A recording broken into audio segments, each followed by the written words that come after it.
Hello and welcome to the Ice Guys, brought to you by the Hockey Podcast Network. This is the show that takes you into the world of the National Hockey League. Every game, every day, from a sports betting perspective, with pro handicappers Alex B. Smith and veteran sports writer Jimmy Murphy. And now, here's your host, Ian Cameron. Welcome to the Ice Guys, presented by the Hockey Podcast Network. Saturday, October 23rd, Ian Cameron with you. Andrew McInnis should be along momentarily. Alex B. Smith will miss today's show, but hoping to have him back tomorrow. We've got a huge Saturday slate on the way today. Tons of games. We've got, in fact, 13 games on tap on this NHL card. It is a big one, so let's get right into it. We've got two games, two early afternoon starts in about half an hour from now. That will be getting underway. We'll start with the New York Rangers taking on the Ottawa Senators. The Rangers minus 130, road favorites here, 5.5 the total, shaded to the over in this one. I lean to the Rangers here a little bit, minus 130. They are going to start Alexander Georgiev, give Igor Shesterkin, who's been marvelous for the last few games, give him a rest right now for this team. We'll see if Georgiev can step in and be even half as good as Shesterkin. If he is, that's going to be a good thing for the Rangers because Shesterkin's been great. The Rangers, obviously, a little bit of a up and down, tough start. They lost their first two games to Washington and Dallas, but this road trip's been very good to them. They beat Montreal, they beat Toronto, and then they beat the Nashville Predators in their last game. So definitely this Rangers team playing some better hockey. Give them credit for that, especially defensively. And we kind of thought that this team would improve defensively with Gerard Gallant, their coach. That was something that really you didn't see from the Rangers under David Quinn, was that improvement at the defensive end of the ice. We are seeing that from the Rangers right now. And you look at Ottawa, they lost to San Jose in their last game, still undefeated San Jose, who of course took down Toronto last night. But, it's a Senators team that has Brady Tkachuk back in the lineup now for them. They do have a couple injuries. Shane Pinto, he got injured the last game, and he is going to be out for this one. It's not exactly a long-term injury, but they will be without one of their top centers here. So a little bit of a shakeup with the lineup today for DJ Smith because of that. Matt Murray will be back in net for Ottawa in this game here. I still like the way the Rangers have been playing. Now, the road trip is, coming to the point now where it's at the end of it, or it's coming toward the end of it. So you wonder if they're going to still be able to keep up that same intensity, same focus as they have. And for an early start game, that's always sometimes a little bit of a question mark. But I still lean to the Rangers here, minus 130. I don't think I will get involved because it's worth noting we did see some issues the last time for Georgiev against Washington. Didn't exactly play great in that game. I don't think he had a lot of help, but didn't play that game, and it was a loss for the New York Rangers. So I'm going to need to see maybe a little bit more of a better performance all around, not just Georgiev and net, but the team around him than they showed when he started that opener for the Rangers against the Capitals. So lean to the Rangers, but it's not a game I'm probably going to get involved with. Calgary and Washington. We've got Washington minus 145, home favorites here, 6 the total in this game, shaded to the under. In this one, Calgary bouncing back with a win against Detroit in their last game. We'll see if they can carry over that momentum and success here against Washington. When I look at the Capitals here, Capitals have played some pretty good hockey this year, 3-1, and the only loss was in overtime against the Tampa Bay Lightning. So there's lots to like with the Capitals. The goaltending from both of their goalies, of Samsonov and Vitek Vanacek, has been quite solid to this point of the season. Which is good to see for them because, at times last year, Samsonov was good, not so good, and say the same about Vanacek, but the goaltending's been stable early on here for this Washington team. They've won 4 straight, by the way, against Calgary. I mean, 2 years ago when they played twice, and Washington won both of those games. I lean Washington here as well. The price is up there, though, minus 145. I actually am going to make this an official bet with Washington here in regulation. At around even money. I think they can get the victory here against Calgary. And you look at the Flames, the 3-0 win against Detroit, they didn't play a good second period at all. In fact, I thought they were turning over the puck a bit too much, making a few miscues in their own zone.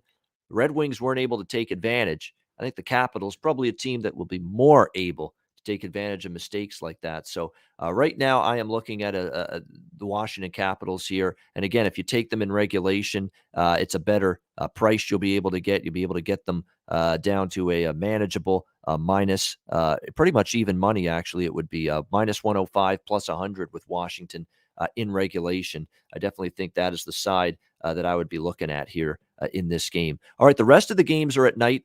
Anaheim and Minnesota. We've got the Wild minus 230. Home favorites, 5.5 the total in this game. The Anaheim Ducks, this has been a pretty lengthy road trip for the Ducks. They've been away from home for a while. It's already actually the second meeting of the season between the Anaheim Ducks and the Minnesota Wild. We remember that the Ducks played at home against Minnesota last week. And of course, Minnesota ended up getting the 2-1 victory in that game, a game where Minnesota deserved to win. And it took a goal with 7 seconds left from Marcus Foligno to solidify the win. Minnesota, definitely the rest advantage. I mean, this is a tough schedule being thrown to Anaheim here, where they played against Calgary on the road to begin the week on Monday. They played Tuesday in Edmonton. They played Thursday in Winnipeg, and now they're playing here in Minnesota. So it's going to be the 4th straight road game, whereas Minnesota's just been sitting around waiting, essentially at home since they beat Winnipeg 6-5 in overtime earlier this week on Tuesday. So definitely a rest advantage here for the Minnesota Wild going into this game. Anaheim's been feisty, though. You got to give them that until the Winnipeg game, where things got away from them and they lost that one 5-1. But, they've definitely got a little bit more team speed than we've seen in the past. Of course, Trevor Zegras now is a full-time NHLer. Mason McTavish gives them a little bit of a boost of speed and youth in this lineup. No question about that. We've seen, obviously, good signs from Jamie Drysdale, the young blue liner, as well for this team. Minnesota, definitely liking what I've seen from them as well. A team now that has the offense that can erase deficits. And, we weren't able to say that about Minnesota for a very long time. And now when they get behind in a game, they showed it against Winnipeg. They're never out of a game at this point in time. So it's not a game I'm involved in, side or total. I would lean under, in fact. It probably could be a little bit of a lower scoring game. Does feel like it could be a little bit flat spot for Minnesota. They just played Anaheim and beat them 2-1. And it was a game where they had their chances. They couldn't find the back of the net. Anaheim will probably look to, get their defensive game back on track after the loss to Winnipeg. So I'm passing on the side. It's obviously a big number on Minnesota, minus 240 here, but I do lean to the under 5.5. Colorado, Tampa Bay. We've got even money both sides here. The Avalanche and the Wild. The total is 6 pretty much across the board. We'll see how he fares here in this one. We'll have to wait and see how this one it plays out. But, Colorado is not exactly a team that's put it all together at this point in time. That's a concern when you look at this group. Colorado, 3 straight losses to the Blues, to the Capitals, and then, of course, to Florida. Not that they're bad losses. The Blues have played well. Washington has, and, of course, Florida has been outstanding. But they didn't exactly get that boost from Nathan McKinnon's return, which is definitely a concern. We'll see now if they can bounce back here against Tampa, who, of course, lost as well to Florida in their last game by a score of 4-1. When you look at it for the Colorado Avalanche as well, they've had trouble keeping the puck out of their own net. They've given up 4 goals or more and a grand total of 15 goals allowed by the Colorado Avalanche in their first 3 games. So they're giving up an average of 5 goals per game. That has me veering toward the over in this game, Colorado-Tampa. You look at the Lightning, when they're off a game where they lose and they score 2 goals or less, usually you look at that as a spot for Tampa Bay to come back and, be better offensively. And I think there's a chance we see that here. And by the way, there's some trends that point toward the over in this game as well. Tampa Bay 5-1-3 the last 9 following a home loss of 3 goals or more. 7-1-3 their last 11 against the Western Conference, which definitely makes some sense here. And, definitely a team that when you see them get held down in one game, it doesn't necessarily carry over necessarily to the next game that their offense gets shut down. And look, Florida, we saw it against Colorado and Tampa Bay this week. The improvement the Panthers have made defensively is very real.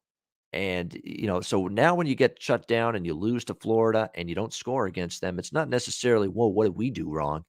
Maybe it's more of what Florida's defense is doing very well right now. No question about that. And yes, the goaltending for Colorado has been an issue as well. Darcy Kemper had a great, I thought, first game and kind of struggled since then. I think we could see this game go over the total. Again, Tampa Bay is not that automatic over team they were a couple years ago. In fact, we see so far this year, they're 2 overs, 2 unders. And last year, they were actually heavily a trending team toward the under. They're comfortable playing lower scoring games, relying on, a blue line that's very good, 1 through 6. And of course, Andrei Vasilevsky, one of the best goalies in the world right now. But in this game, I think Tampa Bay, there's an onus. And from what I've read too from Cooper and some of the players, yes, they just want a little bit more fluidity, a little bit more making plays quicker, shooting the puck a little bit more, the standard kind of, words, coach speak, and the standard kind of stuff you get from players when the offense doesn't do well in a particular game. So for that reason, I'm going to go with the over here with Colorado and Tampa Bay. I think both teams looking to have that offense ignited after what we've seen from them the last couple games. So for me, Avs Tampa Bay over the total, and it doesn't hurt either that the over is 5-1-1 the last 7 head-to-head meetings here between the Lightning and the Avalanche. So we'll go over 6 here with Colorado and Tampa Bay. Toronto and Pittsburgh, the Leafs minus 160, road favorites, 5.5, 6 the total in this game. And yes, I finally have an answer for you as to why the Toronto Maple Leafs played a very weird, bizarre 6 p.m. Eastern start yesterday, because they're going on the road to play in an American city for the first time, and it's a back-to-back. The Leafs requested the game start earlier last night against San Jose to give them more time to go through customs. There's more of a procedure that you have to go through now in order to make the trip south of the border to play a game, and that's why that game started an hour earlier last night, with the Leafs having to go on the road and play back-to-back. They just wanted to give themselves a little bit more time. So that explains why that game started earlier last night. Toronto, again, they played well enough to win. They generated a lot of chances. San Jose and Adin Hill was very good in net. And unfortunately for the Leafs, Michael Hutchinson was not very good in net. And that's always what you run into trouble with sometimes when you start Michael Hutchinson. And it's what's precluded him from being a consistent, number one or number one goalie in this league, has been his inconsistency, letting in the bad goal when you can't allow it. And he had that last night against San Jose. That second goal just cannot go in. I mean, a very, very bad angle shot from the boards, and it just goes right through Michael Hutchinson. And it's you look at the Leaf bench after that, and it was like, wow, it just took the wind out of their sails. Like, we're playing good. We're peppering San Jose with chances and with shots, and Adin Hill's playing well. And San Jose played well in front of him, too. They were blocking a lot of shots. They were not giving Toronto easy access to getting the puck through to the net. And that ended up being a problem for the Leafs in that loss. But again, now they're in a bit of a bounce back situation here against a Penguins team, still going to be without Sidney Crosby tonight, and Evgeny Malkin still out, and Brian Rust is on IR, and now Jeff Carter as well, ruled out with COVID-19 protocol issues for the Penguins as well. So you're talking about them as a very, very, very short-handed team going into this matchup tonight against the Leafs. And for that reason, I think that's a big reason with Pittsburgh shorthanded as to why you've seen all this money come in here on the Leafs. They opened as low as minus 125, and now you're seeing them minus 160, minus 165. I don't think I'm going to back Toronto, though, now at the current price. I would lean to them in regulation. But, right now, they're doing a lot of good things. They're possessing the puck. They're having the play in the offensive zone. And right now, they're just not doing enough in terms of production to show for what they're generating. And, sometimes you just can't just say, well, they're generating the chances. Tonight's the night it's going to start to go in for Austin Matthews and John Tavares and Mitch Marner and all these key Leaf forwards. Sometimes you just got to watch and wait for it to happen before you just jump in and say, wow, we're going to assume that all of a sudden the Leafs offense is going to spring to life here tonight in this game. So that's the concern here for me with Toronto. So it's just all kinds of issues right now with this group. Yes, Chris Letang out as well. Someone in the chat mentioning that. It's a good thing to mention that. So you're going to see Brian Dumoulin, Marcus Pettersson, John Marino, Mike Matheson, Chad Ruido, and probably Mark Friedman, maybe. He's also day-to-day, Mark Friedman as well. So they could be short-handed on the back end too. Really, this does set up well for the Leafs, even with them being on a back-to-back here, because Pittsburgh's without a lot of key personnel going into the game tonight. But I don't know. The line has moved to a point where it's just a lot of the value's gone on Toronto. So I'm going to stay off the game, just lean to the Leafs. And let's keep in mind, too, Jack Campbell will be in net for Toronto tonight, and he's been outstanding. He's top 5 goalie in the league and goals saved above average so far. So he has been that good for Toronto. So you would think the Leafs have a good chance to win. I just don't love the value. Carolina, Columbus. We've got Carolina minus 150, road favorites, 5.5 the total in this game. Look, I'll give the Jackets credit. They beat a solid Islanders team in their last game, a solid win for them in that one. We'll see if they can maintain that success here against Carolina. It'll be tough because, look, Freddie Anderson and the Hurricanes are playing very well, 3-0 start to the year. I lean to Carolina. In fact, I did lose with going against Columbus the last game, and for that reason, I'm going to stay off it, but I definitely lean to Carolina in regulation here. I think they can get this win. They played very good hockey. You're seeing, obviously, Jesperi Kotkaniemi haunting his former team, getting the third goal for Carolina in the win against Montreal on Thursday night. And by the way, for the first time this year, Jonas Korpisalo will be in net here for actually, I shouldn't say that. He started against Detroit earlier this week, and he actually played pretty solidly, but ended up losing that game 4-1 to the Detroit Red Wings. They'll end up having him back in net tonight for the Columbus Blue Jackets in this one.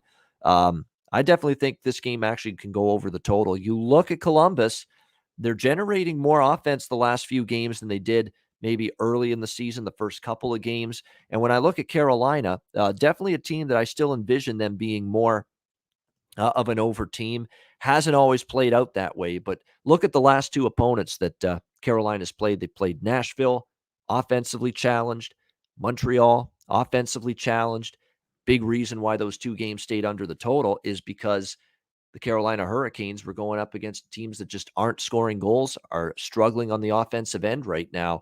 I think Columbus now might be able to, and especially with Patrick Laine stepping up and starting to score some goals and big goals, including the overtime winner. It's been a good start to the year for Laine. They got him going, and they've got him playing the way he's capable of offensively. It's certainly going to make the Columbus Blue Jackets a more dangerous offensive team.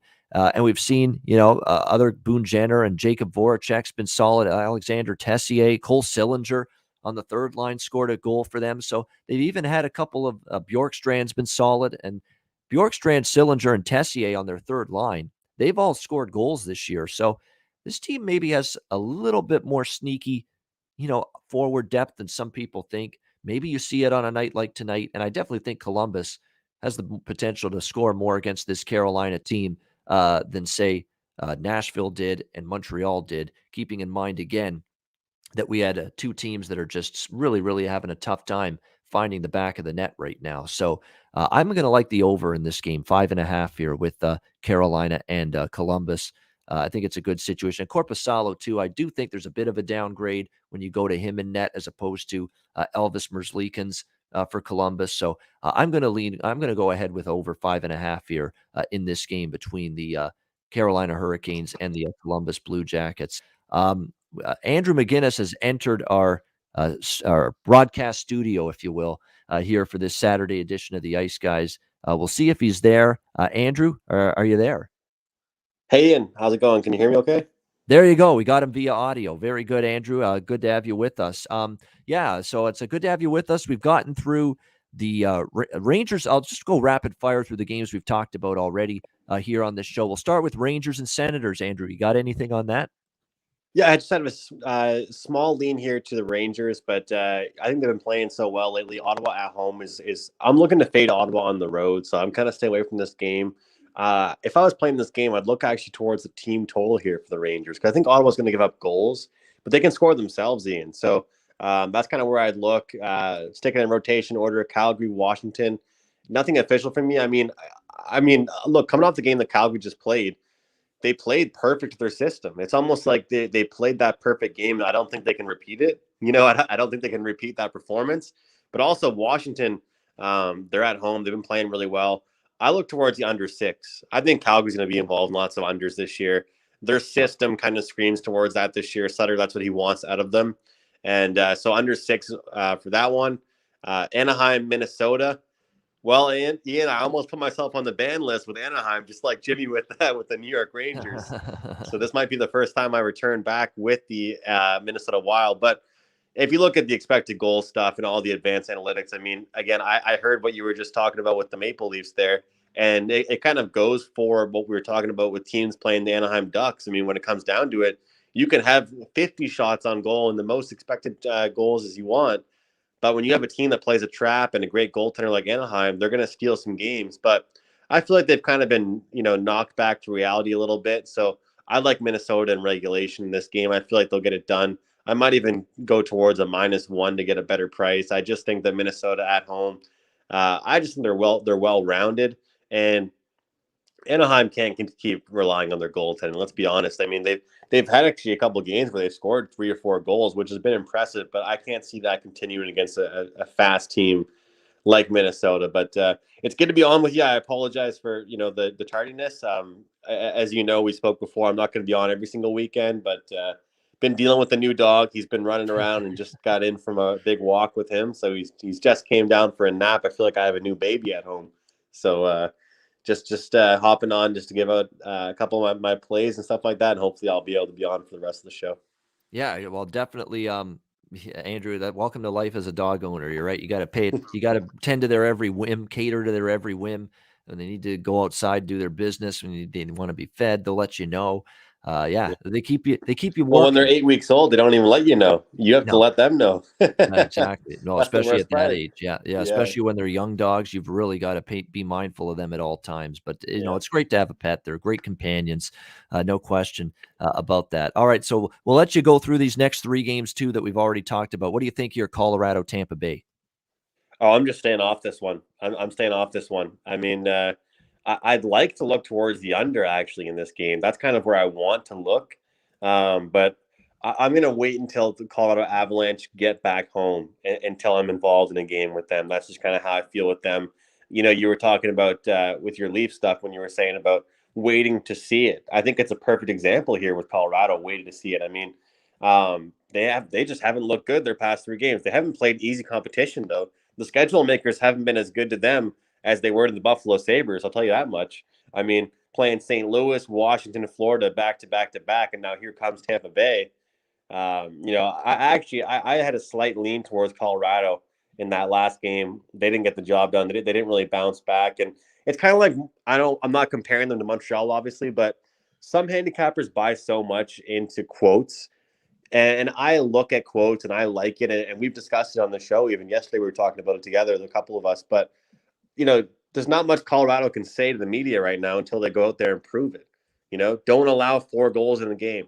Show me when you can do that. Then I'll jump on that game. But, Tampa Bay themselves, they're coming off a loss against Florida as well. I maybe would see some goals in this game. I want to look towards an under, but Colorado they haven't been able to prove they can play defense yet. So, and I was kind of weary of that to start the season off. I keep on mentioning this, but they have so many puck-moving defensemen that I don't think they have one guy, Ian, that is a stay-at-home guy. Yeah, they do. He's injured. They do. Yeah. He's injured. Devon Taves. Yeah, exactly. So, I mean, everybody wants to jump into the rush, and when you jump into the rush as a defenseman, it looks great when it works. It makes you look awesome. You're a 4th forward. People love you because you can play both defense and jump into the rush, but it's not really working for them right now. So lean to the over. I want to say that Colorado will be able to get a better defensive game, but it's one of those things where I want to see it to believe it. So I'm not involved in this game. All right. Next up, Toronto and Pittsburgh. Obviously frustrating if you're the Leafs last night. Did a lot of good things. Carried the play, had a lot of chances, couldn't beat Aiden Hill. Puck's not going in. And then you're seeing a couple of goals. Let's be honest. That's why Michael Hutchinson is just a backup goalie at best the rest of his career. A couple of those goals he's got to have. Simple. That second goal from the boards, terrible angle, can't go in, especially at that time of the game after the Leafs just tied at 1-1, and it really set them back a little bit, and that was the difference in the end. Now Toronto's got to go to Pittsburgh. So I was leaning Leafs, but the price has already been gone way up, minus 165. And Pittsburgh has got a lot of key players out. No Letang, Crosby, Malkin, Rust, Carter now, who's been so good for them since they got him at the deadline last year. So tough sledding for a depleted Pittsburgh team. So I stayed off it. What did you do? Leafs, Penguins. Yeah, I bet this last night. I couldn't believe it. I got Toronto Maple Leafs minus 130. So I was completely shocked. It was just, I want to make sure I'm picking my spots with this Maple Leafs team. And I'll tell you one thing, Ian, the fact that it's a back-to-back doesn't bother me. I've learned, if we've Look learned at Edmonton last night, early season back-to-backs, you can handle it. If we've learned one thing so far this season, it's that rest hasn't played a huge factor. I mean, San Jose just put a 5 spot on them. Do you think they were rested? I think, and we were Another listening. Example. Yeah. Sharks. Yep. Yeah. So I think that Hutchinson, the thing with him is that everyone's going to blame him. There wasn't the best defensive effort from the Leafs by any means, but it hurts your team when you see your goaltender letting in those goals like the one that you were just talking about. And it's kind of like I mentioned, he isn't even the number 2 on this team. He's the number 3. And what's kind of funny is Sheldon Keefe was trying to, go out of his way to set up Michael Hutchinson with a good spot, pretty much a good situational play. Would you think about a good situational bet last night for us? I had the first period over last night. So how do you think I feel with that? A 5-goal second period and 0-0 after the first. That one was kind of a punch to the gut. But yeah, I'm on Toronto here, Ian. I'm tempted to take a look at Matthews to score a goal here. Just because I think it might be that breakout game. All of the guys being out for Toronto or for Pittsburgh, you'd think that a little bit of it might be, I'm a huge believer in football, basketball, hockey, backing teams when they don't have star players, at least for a short time.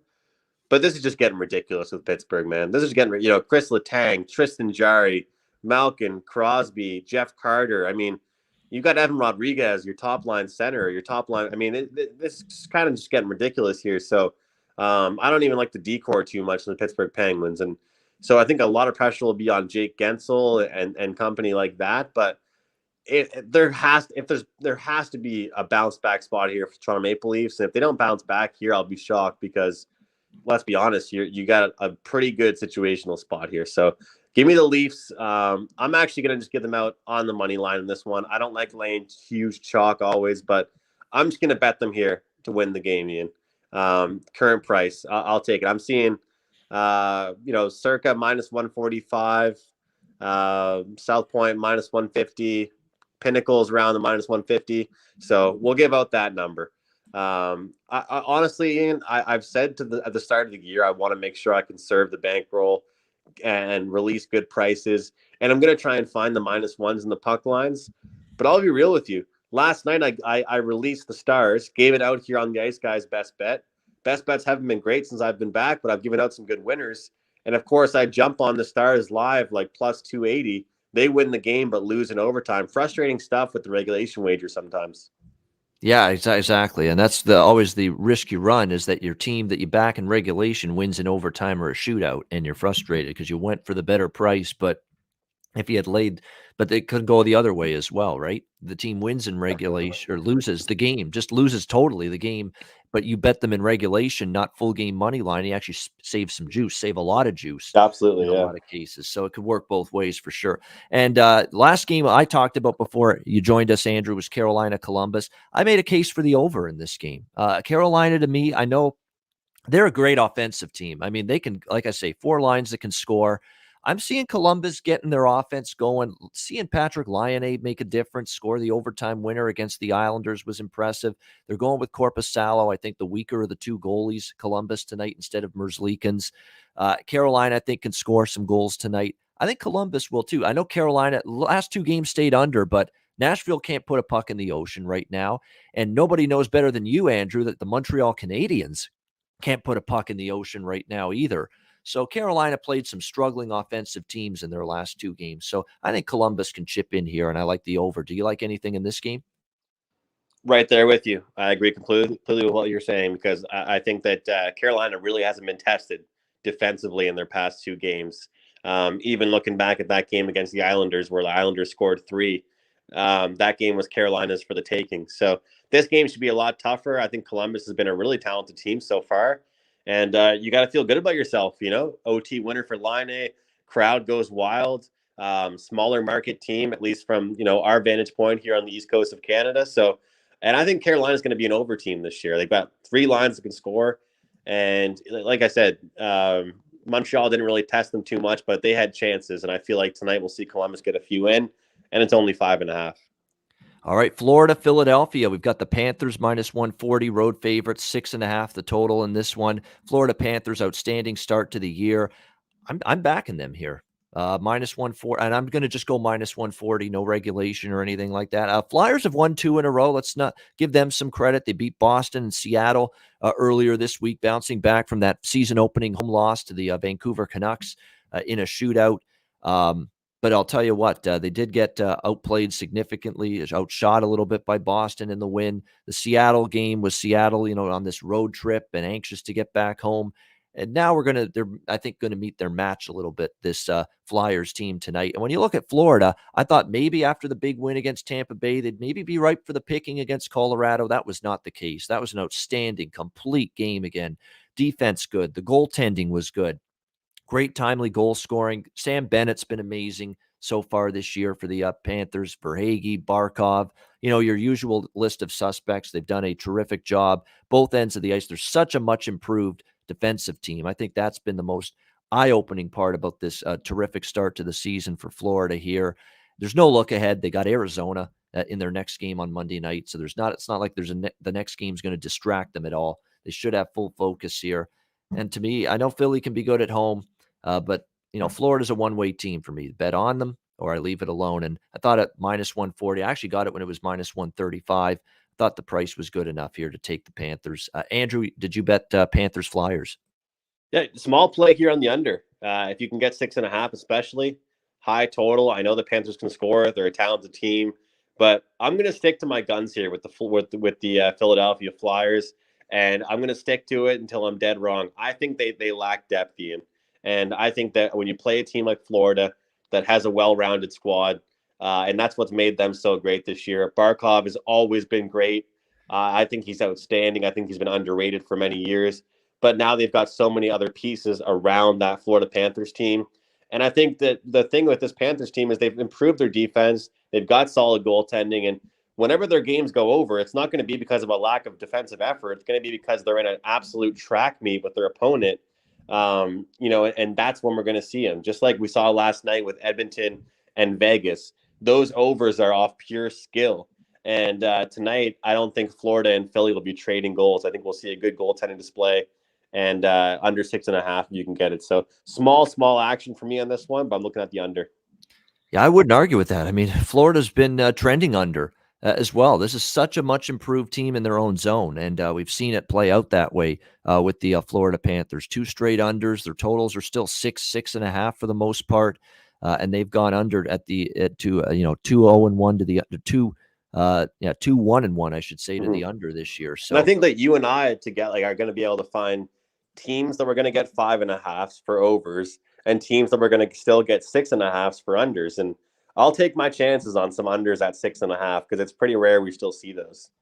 Yeah, exactly. And it should be, of course, in net tonight. It's looking like it will be, of course, Carter Hart back in net for Philly. And Sergei Bobrovsky's been good this year. Let's give him credit. And he's back in net. Bobrovsky tonight for Florida. All right, before we go to the next game. What's your takes, Ian, on that goalie tandem there in Florida? I was on a podcast yesterday and we were talking about the new 1A, 1B thing. And I think it's cool because in the NHL, there's remember even 10 years ago, or even when I first met you and we were doing videos together, teams had clear backups. Yes. Clear backups. But now it's just okay, this guy's going tonight, that guy's going. There's no such thing as a real backup anymore. You go down to the list of a lot of goaltending tandems in this league. You're right about that. It's not the bona fide number one goalie, and then the backup goalie is way worse and inferior than the number 2 goalie. There's a bunch of teams where, it's interchangeable. Even with Detroit, Nedeljkovic and Greiss have both played well. Certainly with Florida, Bobrovsky and Spencer Knight. I mean, they're interchangeable. There's no question. When you look, there's a couple other teams down the list too. Islanders for Florida. Sorokin and Varlamov. When Varlamov gets better. Shesterkin and when Georgiev's on, that's a good 1-2 tandem for them. No doubt. I think it's important to keep Shesterkin rested too. Yeah, exactly.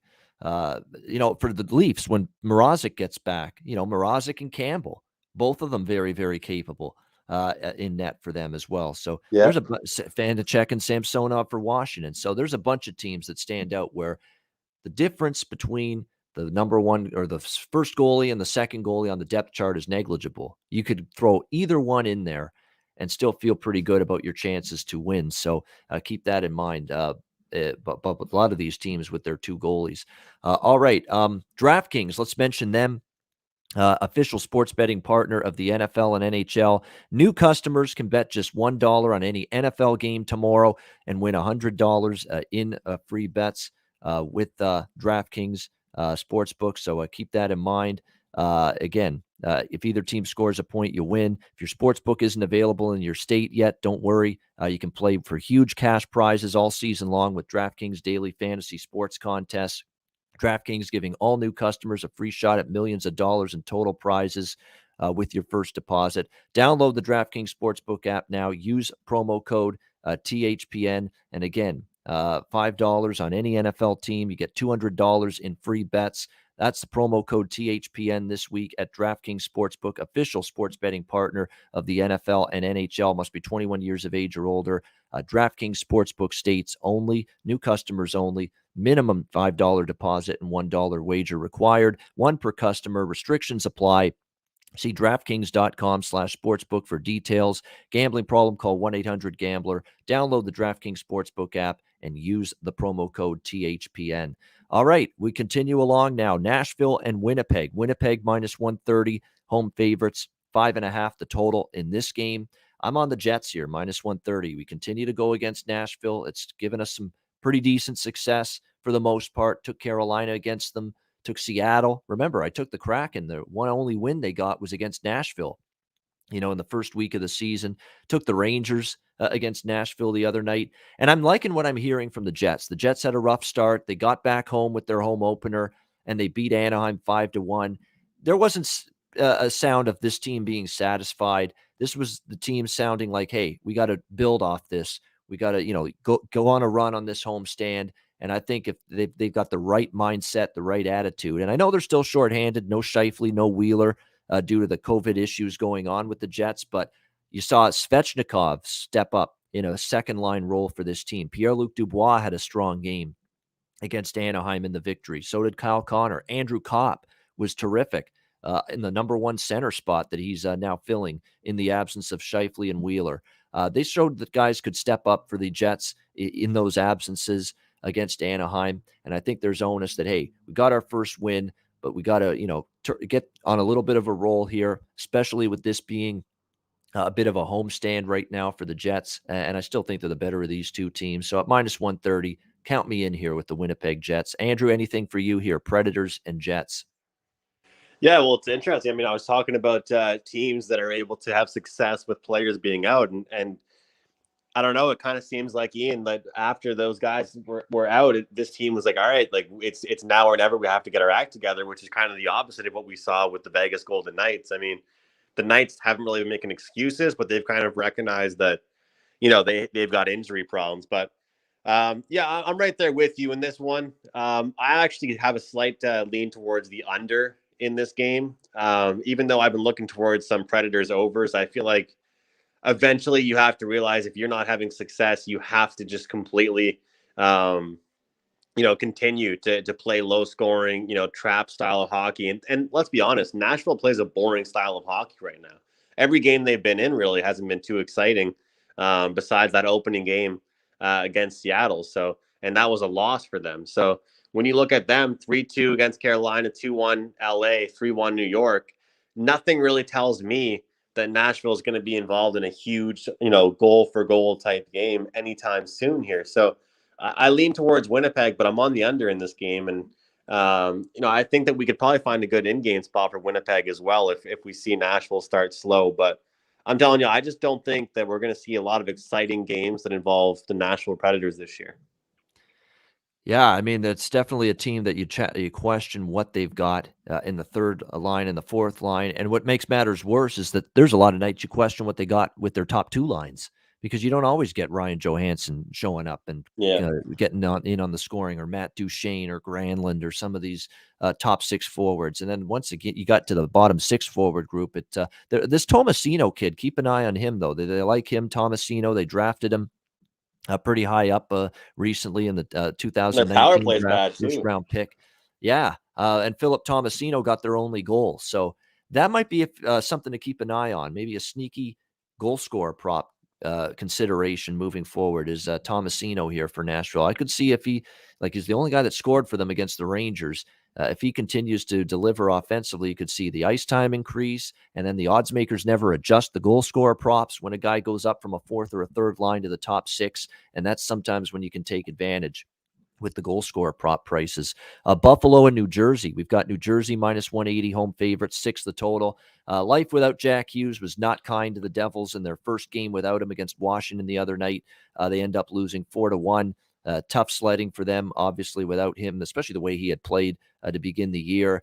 But now you're playing yeah, definitely. And now you're taking on Buffalo, though, so it's a big difference in competition. And finally, the glow is off the Sabres a little bit. They lose the first game of the year. Of course. Well, no, I can't believe it. We thought they were going to go 82-0, this Buffalo Sabres team. No, not going to happen. They lose 4-1 to the Boston Bruins last night. Good performance by Boston in victory. And now you got Buffalo on a back-to-back. Again, though, the back-to-back's not as bad, not as big a problem, not as much of a detriment early in the season as it would be later on in the year. I'm just going to be off this game entirely. I mean, there's no way I'm going to lay minus 190 with Jersey, but I'm not going to take Buffalo here after their first loss back-to-back. And maybe now reality sinks in a little bit more with this team that, look, the 3-0 start was, and look, they're still very much banged up. That's the amazing part about what Buffalo was doing. And by the way, keep an eye on the goaltending situation for Jersey. Mackenzie Blackwood still hasn't played a game yet. And now Jonathan Bernier is day-to-day. Nico Dawes recalled by the Devils Thursday, and he is going to start in net tonight for the New Jersey Devils. He had one AHL start this season. It was a victory for him, but 20 years old. What are you going to get from him in this game is a big question mark. Dustin Tokarski in net for the Sabres, who I actually think is not a bad goalie by any stretch of the imagination. He played extremely well in his one and only start this year against Arizona last Saturday in an afternoon game. I thought Tokarski played well in that game. So keep an eye on the goaltending situation. We've got a very, very untested player at the NHL level in Nico Dawes in net for New Jersey here. So I'm off the game. I would only lean Buffalo, but not enough to bet it. And totals wise, it's tough. I mean, I think with the goalies, the way it sets up, it could go over, but New Jersey could not get anything going offensively. First game without Hughes. So that also makes me think under, which means when you have, split opinion and you're going both ways on the game, you pass. And that's what I'm doing with this game. I'm passing on it. Andrew, what do you think? I'm going to look at the first period under 1.5 goals at plus 101 is what I locked at, plus 100 here, even money. I think if this game has goals, it's not early in the game. I think both these teams have to settle in. Buffalo, like you said, back to reality a little bit. They still have, a team that's been giving it all they have. Boston was a great bet on spot for them last night. Happy to cash that first period puck line yesterday. Wish I almost double dipped on the full game puck line too, but I'll take the win when I can get it. But New Jersey, you don't always see one player getting an injury on a team and it making that huge of an impact, especially in hockey. But I think Hughes being out is going to be absolutely massive for them. He's electric. He gets a lot of shots. He has a lot of ice times on the power play. And I think they're an under team in general. So I think if this game has goals, it's not going to be early. And I think it's a pretty good number here, plus 100 on the first period, under 1.5 goals. And honestly, people always say that, fading a goaltender right away. I think that there's actually that theory about teams, knowing that it's a fresh goaltender. And you better believe a coach knows that too. And I'm not saying they completely change their tactics and their strategies, but I guarantee you that coach is letting his players know, hey, we've got a goaltender we called up. Don't be sloppy. Good, strong zone exits. Take care of the puck. This game shouldn't be the TSN highlight of the night in Canada. I don't think it's not going to be too exciting. No, it could be one of may not be the most enthralling game on the card. That is for sure. Detroit, Montreal minus 175, home favorites, 5.5 the total in this game. I did, and it's not best bet material, but I had to take Detroit at this price for something. I mean, it's just something's not right. Something's completely off with this Montreal group right now, and you're asking them to lay minus 170 right now. I get the Red Wings, are coming off a shutout loss to Calgary. They're going on the road for the first time. And one of their best offensive weapons won't be there because it's Tyler Bertuzzi, and he can't play across the border because he's not vaccinated and refuses to get one. So that will hurt Detroit a bit. But this Montreal team is just cannot. Their power play's awful. Their 5-on-5 offense can't get anything going. They've scored 2 goals in their last 3 games combined. Losses to the Rangers, the Sharks, the Hurricanes. Of course, before that, they lose 5-1 to Buffalo, which that looks even worse now. And then the season opening loss 2-1 as well. I mean, they've scored no more than 1 goal in their games so far, and 4 goals in a span of 5 games this year for the Montreal Canadiens. So, you got to dare this team to find a way to score some goals, and right now they're not doing that. Detroit, could this be the spot? Yeah. But we said that a couple of times already about Montreal. Jake Allen in net for the Canadiens. Not confirmed yet who will be in net for the Detroit Red Wings, but I think they are leaning toward Thomas Greiss at this point being in net tonight for the Red Wings, although it's not confirmed. More than anything, and look, Greiss has been good, 2-0, 1 goals against, .969 save percentage in the 2 starts he's made this year for the Red Wings. So he's played well in victory both games. I'm leaning Detroit here at the plus price. You'd think Montreal's eventually going to win a game, and maybe tonight's the night. But at this price, I'll take a chance with Detroit at this number. What do you think, Andrew? Your Habs, can they turn it around here? Well, hats off to you because it's a great number, and definitely I would not be looking to lay a price like this. It's the same reason why I stayed off the Leafs yesterday, both regulation and money line. I mean, as sports bettors, we're not just picking the team to win. We're trying to find value, and it's hard to really do that tonight in this game. But I was talking to a few people yesterday, and I said, why the hell is this number the way it is for the Canadiens? And they said, well, it has to be put this way because people are still going to bet them, and it's going to get bet up. So the odds makers already knew that, so they're going to put it the way it is. And it makes sense to me. But I'll tell you, I mean, Montreal has to get a win at home. But do you ever hear, those theories, Ian, when you're getting ripped so hard at home, you almost want to get on the road? It's like the opposite of if you're having a bad road trip, you want to get home. If you're having a bad homestand, you almost want to get away from your fans and go win some games on the road. And that's kind of what I feel like for the Canadiens. But, it's funny. I look at this team and the games that they've played and looking at even last game, it's hard to even look at some of these totals for them right now. And I've actually had some success with them early in the season. But you and I both had them pegged as an over team this year. The funny thing is they're the half the job is getting completed because they're getting scored on, right? Yeah. I heard you and early in the season, you liked them just like me to go over the total. The problem is, look at the last 2 games the Montreal Canadiens played. If they would have scored 1 goal themselves or 1 more goal themselves, those totals go over. So right. You know what I mean? The teams that they've played have cashed the team total, I think, in 3 of the last 4 games that they've played. They are giving up goals big time here. The thing is, like you said, it's an interesting spot for Detroit here. Detroit had back-to-back wins, Vancouver, Columbus, then Calgary gives them a little wake-up call. Calgary played great defensive hockey. And I'm going to kind of go against what I said the other day about how if Montreal gets a win, it's going to have to be high scoring. I just can't. I mean, Ian, if they win a game, the next time they win, it's not going to be a 4-3 game. It's not. I mean, I'm looking at this game, and I'll tell you, the one bet that I've made so far, and I wish I had more people on this game, but I'm just being completely honest. The one bet that I've made on this game, it's player points, and I bet on Josh Anderson to get a point.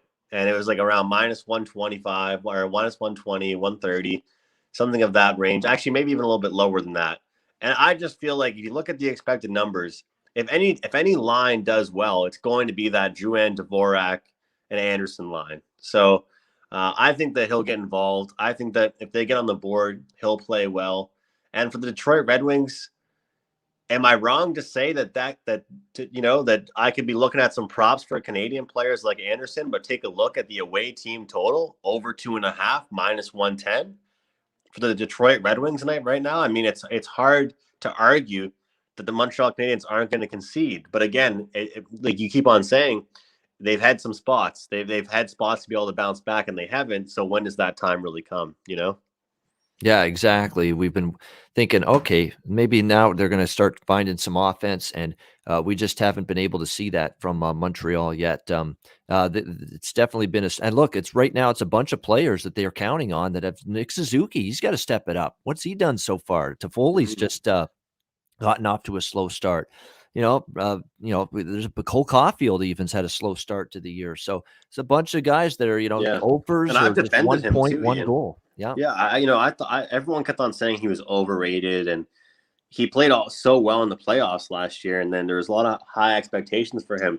Yep. It's kind of funny. He almost looked nervous in some games this year, which is like, dude, you played in the Stanley Cup Finals, like in your first ever time in the NHL. Like you should be okay, Yep. fumbling the puck around, shooting wide of the net. We got to get back to the basics. Jeff Petrie has missed the net on, I think, most of his one-timers this year so far. So I think it's from the side standpoint, it's tough to play, and the value on the money line, I think, sides with the Detroit Red Wings. But this is one of those spots where I think it's do or die for the Canadiens, and you might just want to look at some in-game wagers based off what you see in the first 10 minutes.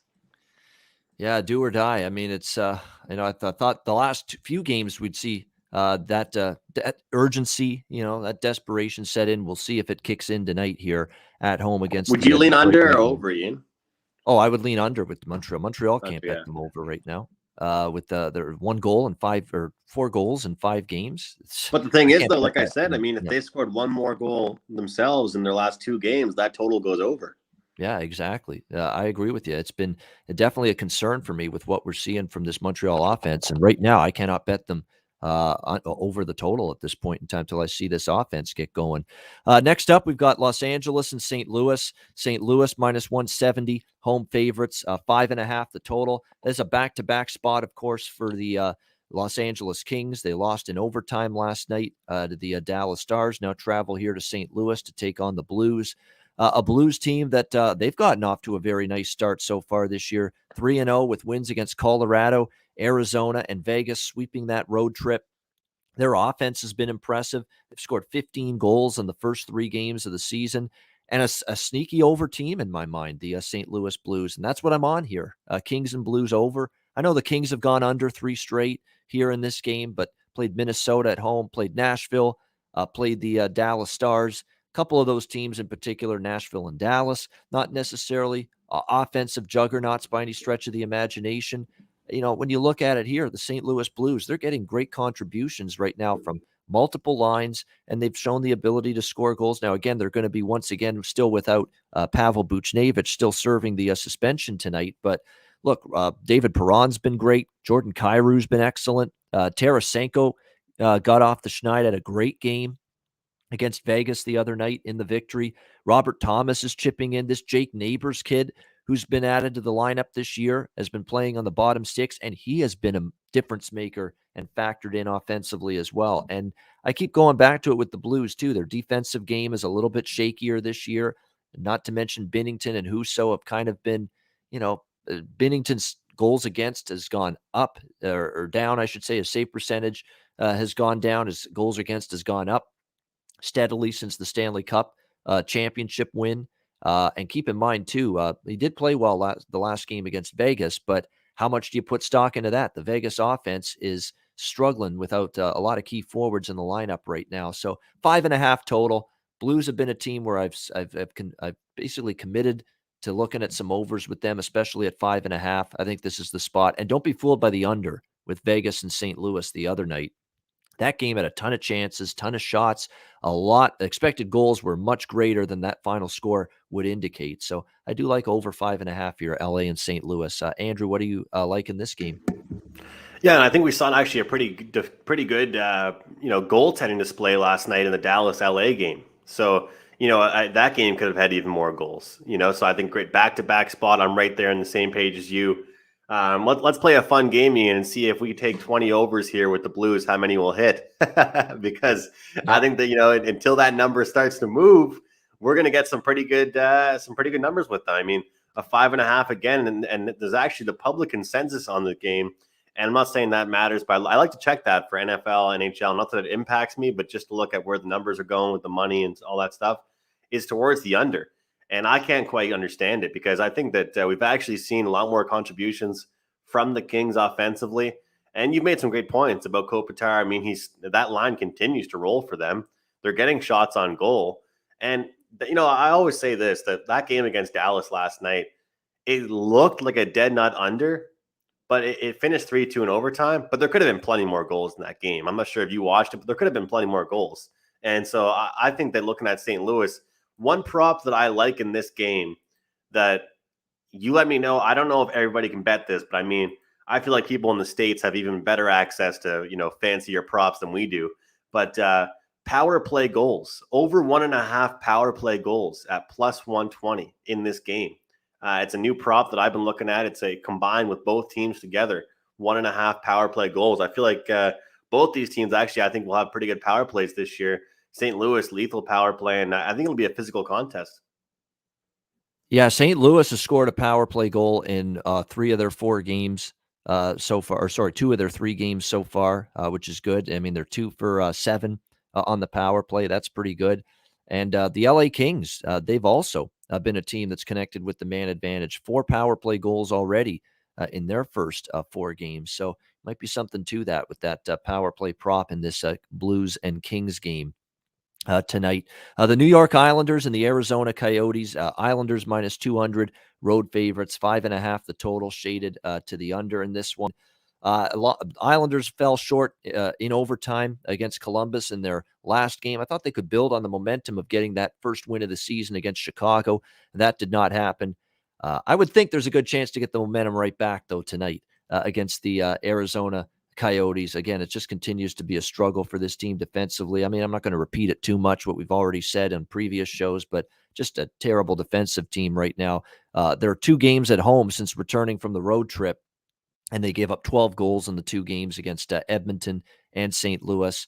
The defense is just out of position, breaking down left and right, misplaying the puck. The goaltending from Hutton and Vejmelka hasn't been good enough to bury them or pull them out of the defensive lapses that they're having. It'll be Ilya Sorokin in net for the Islanders in this one. So this is kind of like the Edmonton game a little bit. I don't know if I like the team total because you never know with the Islanders. Sometimes it's tough for them to consistently get to 4 goals. And if you're going to bet their team total over 3.5 here, they got to get to 4 goals. That's 3.5 at plus 135 with the Islanders team total. I lean in that direction, but I do like the Islanders in regulation here. Got to lay a little bit with the regulation line here on the Islanders side, but that's the way I'm going to go here. New York Islanders minus 125 in regulation in this game to get the job done. And I lean with that team total as well on the Islanders over 3.5.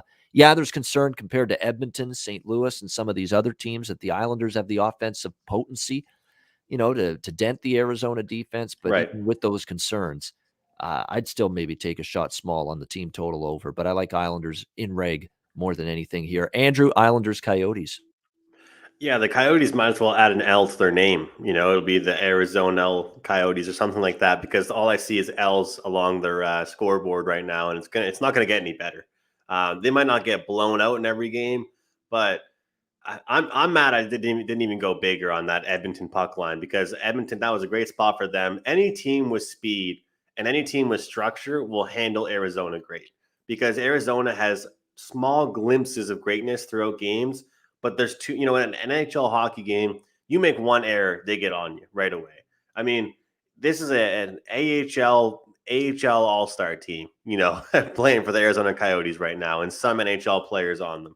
And I think that in this spot in particular, like you said, people might get burnt. I'm telling you, people might get burnt. Be careful, everybody out there, betting the puck line in this game because New York, they're kind of like what I described with Boston. They're comfortable winning close, low-scoring games. They make a habit out of it. It wouldn't shock me to see a 3-2 win for the Islanders tonight. Wouldn't shock me to see them blow them out either. But, a play that I've actually released and I really like, I bet earlier today, is Wild comboed here with the Islanders. And I got plus 105 with that 2-teamer on the money line. So I wanted to find a dance partner for the Wild, and here we are with the New York Islanders. All right, so the little 2-team money line parlay. That's never a bad idea sometimes, especially with 2 bigger favorites that you think have a good chance to win. Minnesota, New York Islanders, you get that around even money with them parlay. I don't go crazy with those, together. but, a 2-teamer, it's not bad every now and then. Yeah, I mean, that's where it's got to stop, I think, 2-teamers. I mean, I would never recommend to people 3-team, 4-team, 5-team parlay. Then it's a lesser positive, it's a negative expectation bet the larger you make the parlay with 3+ teams, because you could fall prey to one of those upsets that often does happen in the NHL. I find you stick to 2 teams, there's a better positive expectation result potentially with that, as opposed to making it a bigger parlay, no doubt. Final game on this Saturday card, it's obviously much anticipated. The Seattle Kraken get to play their very first home game in franchise history. It should be a very, very exciting environment tonight in the Pacific Northwest, and the start of, I think, what's going to be a pretty good rivalry here in the Pacific Division between these 2 teams. So Climate Pledge Arena is going to be hopping tonight in Seattle. It's the Vancouver Canucks and the Seattle Kraken. Seattle minus 135 to minus 140 home favorites, 6 the total, shaded to the under. And keep in mind, Seattle opened minus 115 in this game, and now they're up to minus 140. So a lot of people is seeing the same thing, that, hey, first home game, they are just going to be flying out there on the ice for this first home game. And I think it's not just betting on Seattle. This is the spot where I think you're going to see them play one hell of a game tonight. But it's also kind of a bet against for Vancouver, because they've been on the road for a very long time here, this Canucks team. You look at, they started the year in Edmonton. They went to Philly. They went to Detroit. They went to Buffalo. They went to Chicago. And now they're going back to the West Coast here for this game against Seattle. That's a big road trip for early in the year. And the one thing we have not seen from the Canucks is play good one game, play as good the next. I mean, they beat Philly, they lost to Detroit, and then they lost to Buffalo after that 5-2. They beat Chicago 4-1 the other night, but it's a struggling Blackhawks team. Keep that in mind. And when you look at Seattle, they obviously only got the one win on their road trip to start the year. Although they played well enough in their opener to beat Vegas, they beat Nashville, they lost in overtime to Columbus, and then things really did get away from them the last 2 games of that trip. 6-1 loss. They got off to a horrible start in that game against the Flyers. And then the next night, like I said, I wouldn't want to back Seattle against New Jersey, the final game of that road trip before this, much anticipated first home game in franchise history. And sure enough, they lost that game 4-2. But I think they come out of the gate strong. I like Seattle here. But what I'm going to do here is I'm going to split up the bet in 2 bets. First period Seattle, which is minus 125, and full game Seattle, which is minus 140, because I think that first 20 minutes in particular, you really get some jump from this Kraken team and really, really trying to put on a good performance and obviously get a win in the team's first ever home game. So I'm excited to see what the atmosphere is like. Looking forward to tuning into this one late tonight between the Canucks and the Kraken. Andrew, what's your thoughts here? Vancouver, Seattle. It's going to be a great night of hockey. I'm super excited about this packed Saturday card. Obviously, really highly anticipated. It's been fun watching the Kraken so far. Schedule makers, I like what they did with the Seattle Kraken. You start things off on the road. Everyone gets to kind of see what they can do. Now you head back home. And Alex touched on it yesterday. This is going to be a rivalry. This was obviously planned out. And let's be honest, too. Like you said, not the best spot in the world here for the Vancouver Canucks. Ian, this is a classic spot that I've looked towards overs for a long time when betting the NHL. Ever since I've been doing this professionally, I've been looking at end of road trips, teams that have talent, teams that want to play lower scoring, which I think Vancouver does this year to a certain degree. But at the end of this road trip, going to be lots of hype, going to be lots of pace, but I don't think that pace transitions into, low scoring hockey. I feel like there's some mistakes in this game, some odd man rushes. I'm looking at half unit bet first period over, half unit bet full game over in this game. I'm staying off the side here. And to be honest with you, I'd probably be the contrarian and look at the Canucks, but I'd rather just play the over. I think we'll get goals from both teams here. But I mean, hats off to anybody that got this game early. And I know people want to buy into the hype about the home opener and the Kraken, but let's not go crazy betting them at a too high of a price here. You know, we've seen it early in the NHL so far. Again, with the Sharks last night, big underdogs. I mean, hats off to Jimmy. I got to give credit when credit's due. We got to give respect, because I wish I could, because I sat here and said I can't bet the Leafs, Ian. Well, I should have said, you know what? Small flyer on the Sharks, but I didn't have the cojones that Jimmy did.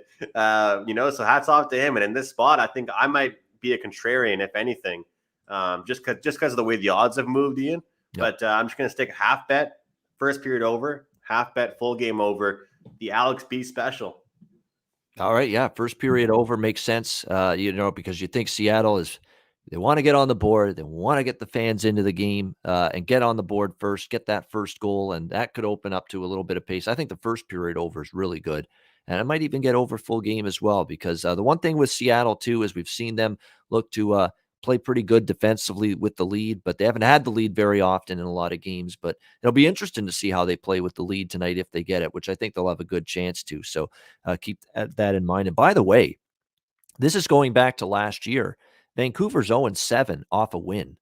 0-7 in their last 7 games off a win. So you talk about being unable to put 2 good games in a row together. That's been the Canucks. And obviously that's the spot here too after the win against Chicago in their last game. But fired up for sure to see this game, and looking forward to seeing Seattle at home for the first time in front of their fans. Should be a lot great of good games today, man. From a handicapping standpoint, there's some bets that we found, there's some bets that we like, but from a hockey fan standpoint too, and that's the best part. I know you're the same as me, Ian.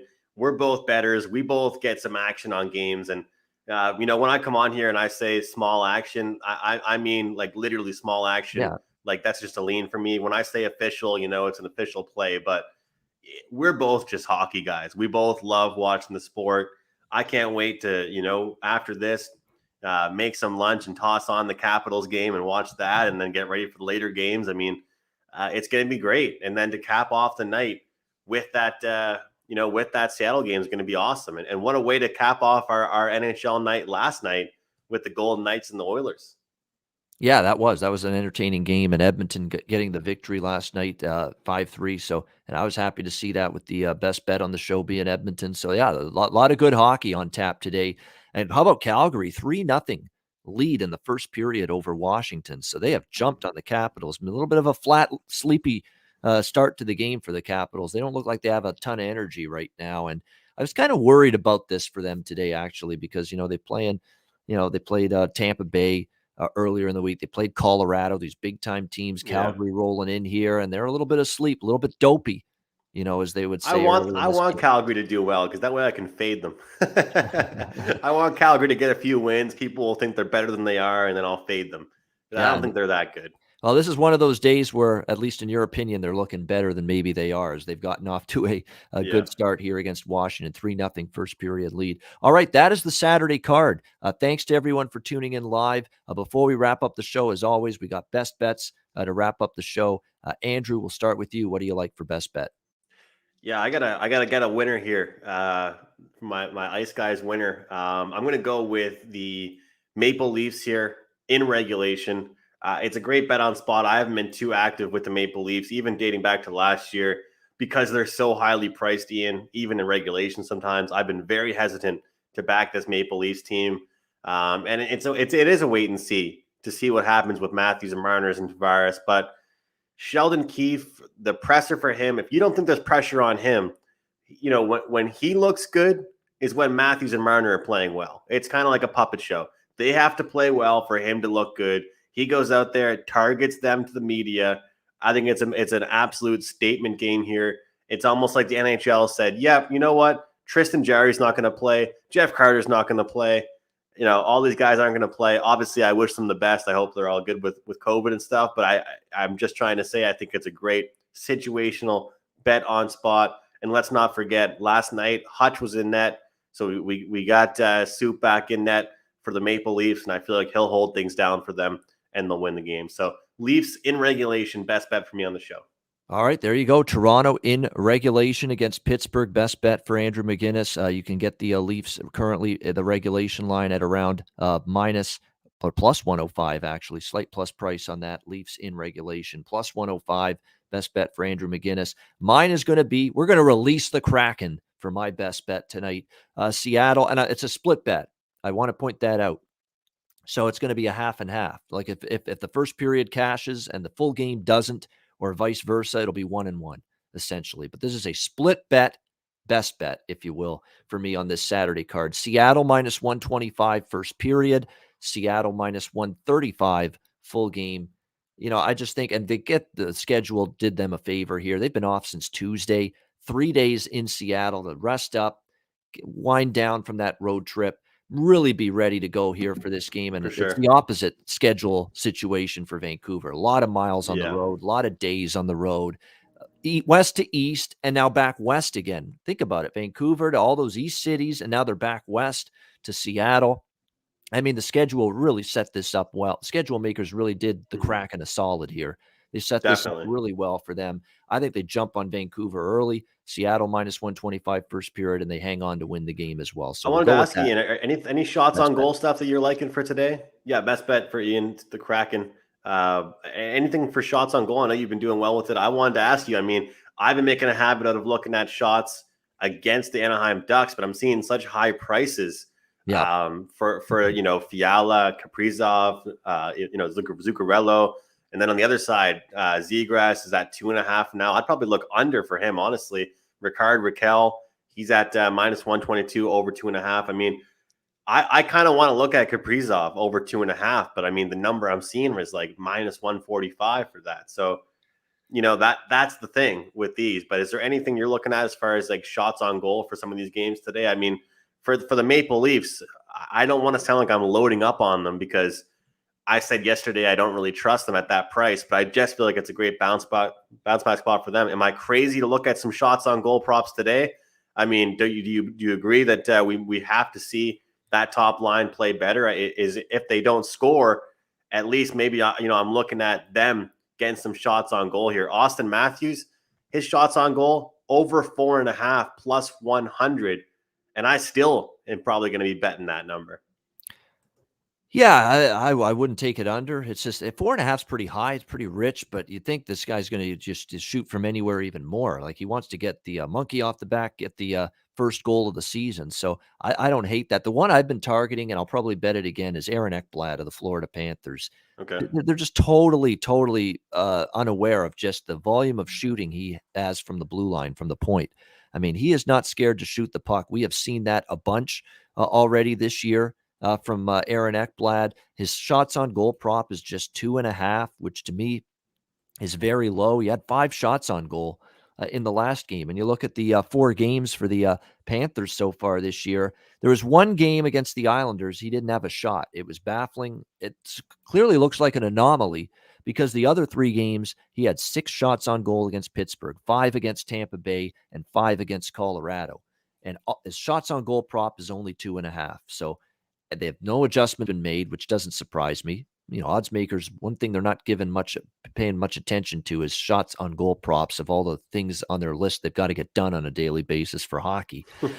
So to me, take advantage of it. Aaron Ekblad over 2.5 shots on goal, 5 or more shots from him in 3 of the 4 games so far. Sweet. Good stuff, Ian. Awesome. Yeah. And it's great to be able to get good prices like that, like you said, right? I mean, I got to ask you, what you talk about the odds. I know we don't want to keep this show going too long, but I just like chatting, and I'm curious, what makes the number move as far as shots on goal to you? Because I see so many 2.5s at the couple books that I use for these props. Yep. And I see Barkov's at 2.5 minus 200. Why can't they give me a 3.5 at a better price with him? Why do I have to see a 2.5 at minus 200? Yeah, I mean, that's what usually it's if it's much more than minus 160, that's when you'll see the bump to 3.5 instead of 2.5. I find that's the price where if it's once it gets to minus 160, then they'll just jump it up even further. That's probably when you would see it, an adjustment with Seattle, or it's not Seattle, with the shots on goal prop for, say, Barkov or anybody in that situation. But yeah, you're right. I think it's usually just they put the the number at a certain spot, put the juice attached to it, and then if it gets bet, certain amount of money goes in on that shots on goal prop. They'll eventually move it, and I think usually after minus 160, you'll see it. I mean, I wish that you're right, minus 140 or so.